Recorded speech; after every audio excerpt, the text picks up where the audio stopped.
কৃষকের অতি কষ্টে অতি যত্নে তৈরি করা উৎপাদন করা সবজি নিয়ে যখন বাজারে আসে দেখেন এই যে নামায়া আবার উঠায় দিয়ে বলতেছে যাও তুমি যেখানে বেচো বেচো।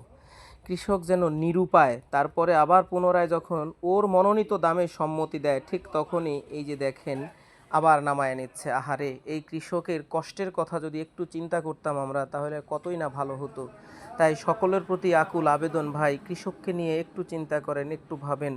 আমার এই যে একজন চাষি ভাই দেখেন এইখানে লাউ তার উৎপাদনকৃত একটি সবজি আনছে, সে বাজারে বিক্রির জন্য নামায়া দিচ্ছে। এই ফসলগুলা কত যত্নে কত কষ্টে আসছে বাজারে, এটা কিন্তু আমরা কেউই চিন্তা করি না। কত চমৎকার সোনালী ফসল।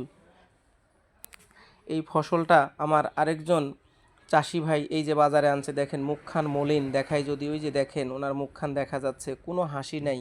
আসলে ওনার মুখে হাসি থাকার কথা, কারণ এখন সে বাজারে ফলন এনে বিক্রি করতেছে, এই ফলনটাই ছিল তার একমাত্র